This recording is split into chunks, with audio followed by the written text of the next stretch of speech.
In the past, no phones, no internet, no ships crossing oceans. Yet, ancient civilizations that never met left almost identical structures behind. And some of those things, like pyramids, are difficult to build even today. So, how did they all figure it out? Look at the pyramids. Egypt built them around 2600 to 2500 BCE, according to major museum and art history references. Across the ocean, civilizations in Central America built monumental pyramids too. Teotihuacan's Pyramid of the Sun is often dated to around 200 CE.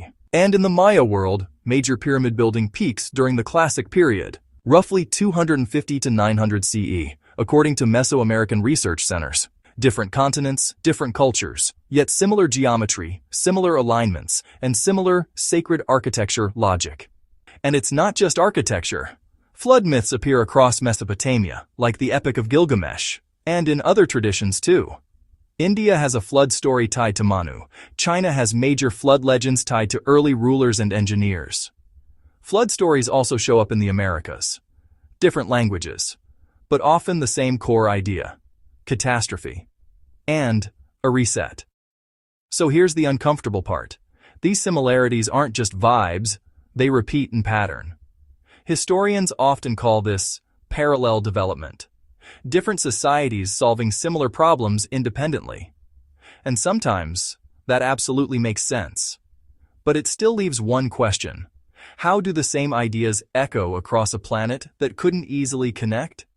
Part 2 goes deeper into the symbols, the sky stories, and why the same motifs appear again and again. We already saw the structures. Now look at what people carved, worshipped, and repeated. Spirals show up across continents, in rock art, temple motifs, and ancient markings.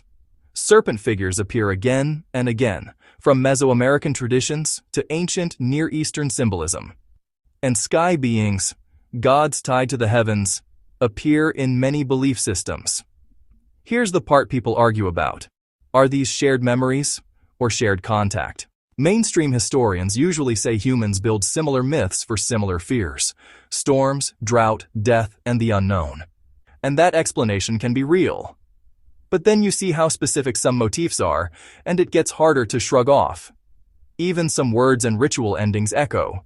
Amen is widely traced to Hebrew origins, and Amen appears in Arabic religious usage too. And yes, some people speculate about links to older names like Amun in Egypt, but that's debated. So what does it mean when symbols, sky stories, and rituals keep repeating? Because a belief doesn't need a ship to spread. If there were routes we underestimated, or if global events shape different cultures in the same direction. Part 3 is where it gets dangerous. If travel was limited, how did the knowledge travel so well? And why do some people believe it wasn't travel at all, but teaching? So what's the explanation? There are 3 lanes: mainstream, researchers, and others. Mainstream history starts here. Parallel development, humans facing the same problems, building similar solutions. Same sky, same seasons, same fear of disasters. Similar stories can emerge. Researchers add a second layer: underestimated trade routes and cultural exchange networks. And shared global events, floods, climate shifts, regional collapses, pushing myths in the same direction. Those explanations can be supported with archaeology, texts, and comparative studies, depending on the case. But then there's the third lane. Others claim it wasn't contact. They claim it was instruction.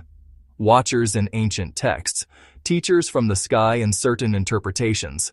Some point to books and modern writers who popularized ideas like Anunnaki and civilization uplift theories. And they ask, if the same knowledge appears everywhere, who was spreading it? Not everyone accepts that, but the question survives because the patterns survive. If travel was limited, how did beliefs travel so well? And if it wasn't travel, what if it was teaching? Because history isn't just what we remember, it's what survived. And we're building a series on the parts that didn't survive cleanly, the patterns people try to ignore.